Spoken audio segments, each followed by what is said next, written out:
My name is Zachary Moore. I am graduating from St. Joseph's University May of 2018, and I work for Quality Behavioral Solutions, QBS, as a master trainer and consultant.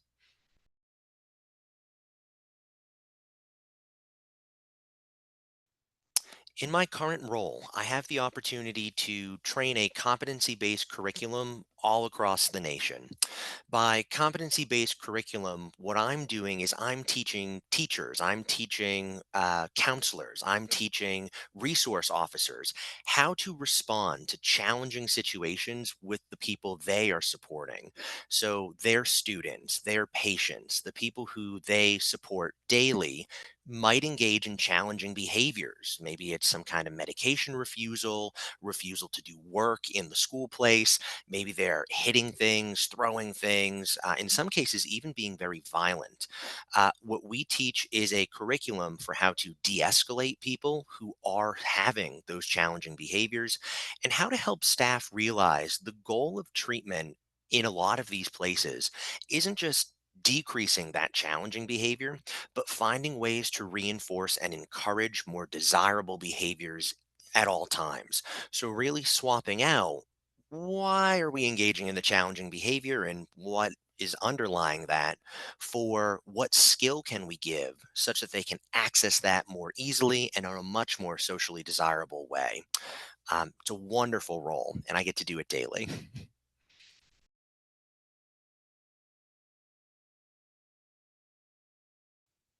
I think the two parts of this question have slightly different answers for me. I entered the field after getting my master's degree in health psychology as a mental health technician. And I found myself working at a residential center helping troubled youth who had been pulled out of their schools, out of their homes, and were living separately in a secure facility. I did that for about a year and then migrated into a mental health professional role where I was able to do more counseling based services, gearing up for earning my LPC, licensed professional counselor credential in the state of Pennsylvania. During my time doing that, I discovered that we, as a program at the time, were not really addressing the needs of the learners we were supporting as well as we could have. We weren't doing data driven decision making. It was largely based on just self subjective reports of the people we were monitoring. And because of that, I found my way back to applied behavior analysis, the field of ABA. And St. Joe's was one of the schools that I selected to apply to. And I found success through their program.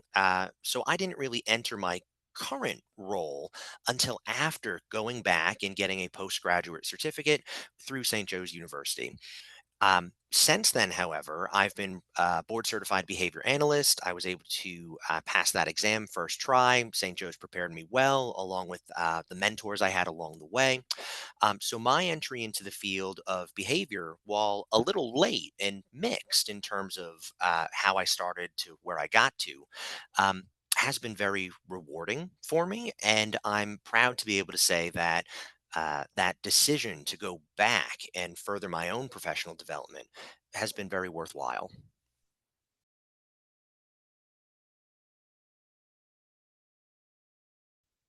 I think the two biggest skills in the role I currently occupy are patience and perseverance. I mentioned earlier that we teach a competency based curriculum, and what that really means is I am teaching these skills to people not just in a lecture format, but I'm actually making them do them back to me, to a criteria. Meaning, I really have to make sure I understand the learning style of that person. I understand the support that they need from me in terms of prompting and modeling and giving them all sorts of corrective feedback in a gentle and appropriate way. And also recognizing that it can be tough. People take time to learn these skills and they struggle. So I myself have to have a high level of perseverance, knowing that they will eventually contact success and celebrating even the little victories along the way. And those pieces, I think, more than any others, are really critical to what I currently do. And I've formed better and better skill sets with those two pieces in my entire time in the field and also during my entire academic background here. Um, I also think that outstanding communication skills are going to be necessary in any position where you are communicating information to others. You need to be precise, you need to be succinct, and you need to be able to expand upon questions that you're going to get as an expert in any room that you're speaking to. I largely attribute some of my public speaking classes taken at the time at the University of the Sciences to helping prepare me for that. And I'm sure that you guys, now after the merger with St. Joe's, continue to have public communication, public speaking classes that are teaching the same skill set I started to foster at that time. My current position, of course, also requires that I be a board certified behavior analyst, and I wouldn't be in that position if it wasn't for St. Joe's and that postgraduate certification program. So, really, the ability to go back and take the 6 courses it was at the time to supplement my academic professional repertoire and then develop the skills and the knowledge to sit for that exam were crucial in getting me where I'm at today. So those things are definitely uh, what's the one I'm looking for? Crucial to this role.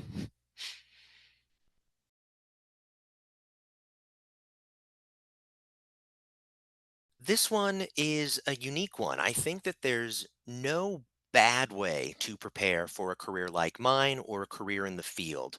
I think it really comes down to, for you guys as students, thinking about what you want to do in the future, knowing where your interests lie, because the field of mental health, the field of behavior analysis, the field of psychology in general, you can look at it in a bunch of different ways, is subdivided into different subdomains, subtopics, whatever word you want to use here. So knowing your own interest is going to be really, really valuable because then you can start to seek out where your interests will lead you. If you want to do more clinic-based work, then maybe you want to start looking for opportunities to volunteer at a clinic.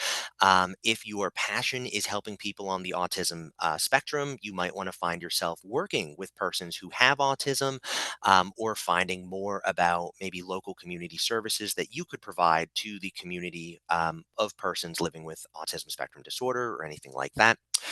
If your passion is more, let's say, operations, design, kind of thinking about more of a IO psychology kind of bend, industrial organizational side of things. Organization behavior management is an up and coming field in applied behavior analysis. It is a subsect where you would really apply these principles to organizations, manufacturing companies. Lots of different ways that you could roll that out. Disney even hires BCBAs now to increase engagement from the visitors to the park by trying to create environments that draw people in to use any kind of device or store there. So, really fun ways that you can apply the science above and beyond just a clinic. And my role, of course, is I teach the science to others and I condense it down to the ways that they can use it with the learners they're supporting um, in a very, very procedural based way. Because again, thinking about that competency based curriculum. So, knowing your interests is going to really help you prepare for a career in the field, especially one as diverse as behavior analysis.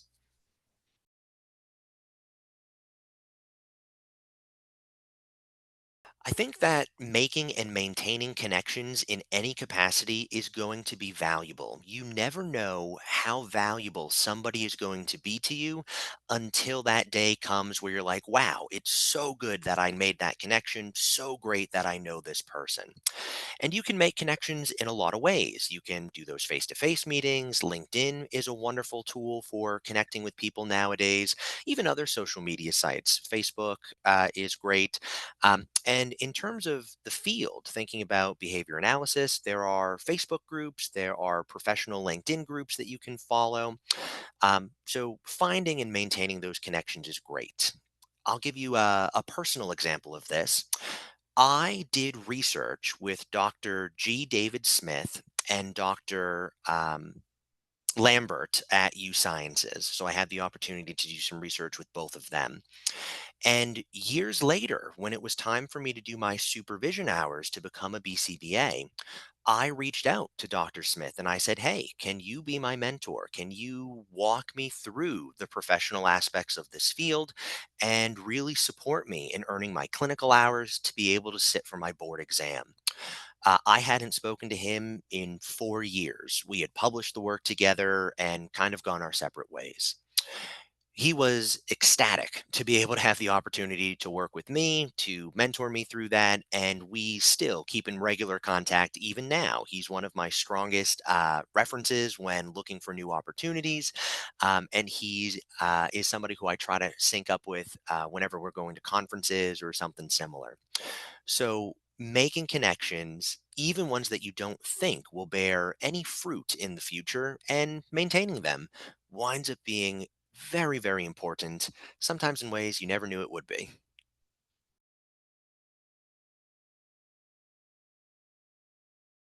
These concepts are really valuable in a lot of different ways, and I think I can speak to it on a couple levels here.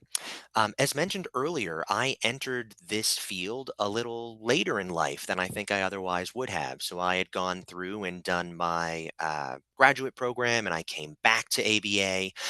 I missed out on the opportunity to really dive headfirst into this field, like some of my younger colleagues have. So I every now and then will see people who are doing much more interesting things than maybe I am because they got in on the ground level. And I've had to really find opportunities that fit my needs, given that I came to it a little later. I think more importantly, though, in the role that I occupy, we are teaching this course, we are talking about these concepts in very, very different areas in terms of economic background, in terms of the privilege of the people who we're working to. We teach the course, for example, in very underserved communities to school systems that have a lot of violence, a lot of gang activity. Having to teach teachers how to separate individuals who are in fights or having to de-escalate really intense situations, but also factor in any cultural background information that's needed, any kind of difficulties that those learners have gone through themselves, trauma related background pieces that we might otherwise not consider, is all incredibly valuable. So for myself, I would say I would consider myself fairly fortunate in that I don't have a lot of opportunities to have come into contact with these issues on my end, but knowing that the people we train to come into contact with these issues and considerations all the time means we constantly have to be thinking about diversity, inclusion, how do we communicate these concepts to those people, and how do we make sure that it makes sense given the populations they are working with. So, in principle, these are very, very important concepts to always keep in mind for any role that you wind up serving.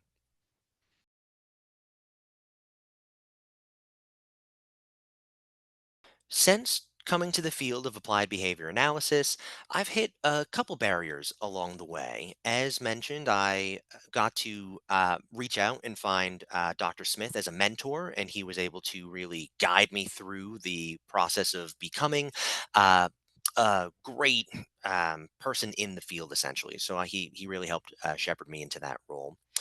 Um, what I think was difficult is that we have to get a lot of clinical hours in order to have this position. In order to become a BCBA, you have to get a lot of clinical hours under your belt. He was able to cover many of them for me, and then I shifted gears a little bit. He had to step away for some personal reasons, and I had to find myself getting my final few hours from another person entirely. So that created a bit of a barrier. Fortunately, the BACB, the agency that oversees earning your hours, getting your certificate, allows you to work under multiple mentors, and that's wonderful. So that can be helpful for those of you thinking about this pathway to know. Another barrier that is still one that I have faced, I got the bulk of my clinical hours by working with adults in residential settings and in residential habilitation programs because of the way PA state laws are written, and I'll assume a lot of you watching are thinking about practicing in Pennsylvania, you must get at least 1,000 observation hours with children under the age of 21 in order to qualify for the behavior specialist license, and that is your practicing license in the state of PA. For me, having gotten the bulk of my hours with adults, I still don't have a Pennsylvania state license. I am unable to provide services in that way in the state simply because of where I got the hours and how I got them, which is weird because I could apply for license in Maryland right now or Virginia and they'd accept me without an issue. So you'll run into some barriers with state licensure if that is the route you're taking. The cool thing is, though, if you are a BCBA and you are looking for opportunities that don't require state licensure, they also exist. But you should always be thinking about the practicalities behind, oh, if I'm going to be providing services to people, those services are often controlled by state bodies and state licensing organizations before you would be able to bill insurance. And that might be a gate that you hit in your own time navigating this. So, my recommendation there would be figure out what your state regulations say about licensure and look to any kind of career support you can from the support systems you have currently to help guide you in knowing what you need to do to set yourself up for success upon graduation.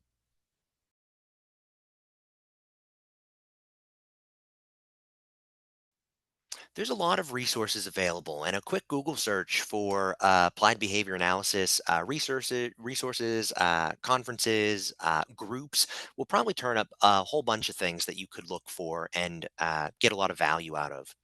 Some that I am a part of and can share: the Association for Behavior Analysis International, ABAI, is a wonderful group that offers resources, offers information about accredited programs across the states and also in other countries, and also puts on conferences every year that you may be able to attend and enjoy. And they kind of jump around different places. I think this year they had it in Vegas. So if anybody wants to take a trip to Vegas and attend the conference, feel free. The Association for Professional Behavior Analysis, APBA, is actually a resource that I landed my current position through. They send out a job blast every month, and it's a really great thing to subscribe to, talking about some general positions in the field that may interest anybody, but also, excuse me, some unique positions in the field, much like the one I have. It's a little unusual to do what I do. More people find themselves in clinics or schools, so you'll get to see some unique ones through there. For any young women who are watching this, Women in Behavior Analysis, WIBA, is a wonderful resource as well, really talking about providing resources and creating equal opportunity in the field. Oddly enough, the field is largely women at this time, but still having an organization that really just helps to empower and support women in specific is excellent. So, for again, all of you young ladies watching, great little resource there. And then if you're thinking about Pennsylvania specifically, thinking about the maybe things that you could do here, Penn State National Autism Conference is a yearly conference that is a wonderful opportunity to meet with others in the field, look at some poster presentations. They do have a part of the conference entirely dedicated to newer research based on maybe stuff that you're currently working on as part of a project as you're going through the coursework. So there's a lot of opportunity for you to present there and just watch things there, get to know people there. Great little conference. And I try to go yearly myself. And there are even free resources available online. There's been a shift in the field recently to really thinking about assent based care, creating opportunities for learners to willingly opt into treatment versus say, nope, I'm not interested today. And we allow them to make that decision. The work by Gregory Hanley has been really, really revolutionary in trying to set that up. And he makes all of his work and materials and the way he goes about doing treatment free online. So you can download a lot of the documents he uses. You can become certified in his curriculum by taking a course with him when he goes to different conferences. But just having free access to the way that he's doing these things is probably really, really useful for anybody thinking about what the field looks like currently and what it's likely to look like maybe 10, 15 years from now as we keep moving to these more elective based therapy ways of thinking about it.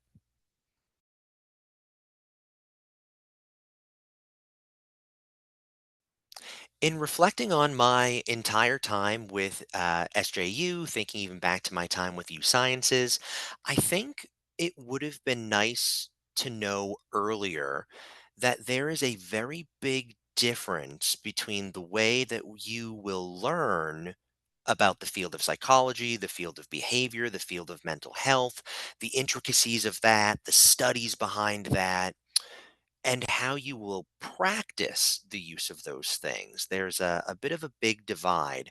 Um, so, for example, my graduate coursework with U Sciences focused a lot on assessment, focused a lot on group study designs, focused a lot on really trying to understand the research and the different subsects within the field of psychology, whether it be IQ testing or cognitive studies or EEG use in clinical settings, where what I found myself doing in clinical roles once I moved into the field of behavior was really more like individualized treatment, not so much like group design and trying to figure out on a huge scale, right? Thousands of individuals, how things are different and normative studies and all that stuff, but really thinking about how can I see a change in somebody's behavior for the better in that single person. So maybe they're slowly building their behavior from slamming their hand on the table to ask for a drink of water to us slowly creating opportunities where we catch them raising their hand, come over to them and help and offer that water in the moment. And when you take data on a single subject, you wind up seeing the changes you put in place having an immediate effect or no effect at all. Whereas when you're thinking about group design, which also very valuable, um, that is entirely different in the sense that it's often elective. People want to be part of those studies. People are willing to participate. This learner, right, who's slamming their hand on the table, doesn't really care about any of that. They just want their water. And how can we help them learn a skill to request that in a more socially acceptable way and in a way that isn't hurting them? Because if they're slamming their hand a lot, you better believe it's getting bruised and we're breaking things and all sorts of stuff. So just really thinking about the differences between how you're going to be learning this versus the practicalities of using it are huge. And knowing that a little earlier probably would have been helpful for me. Um, but hey, over time, it gets easier. And that's something you should be aware of as well.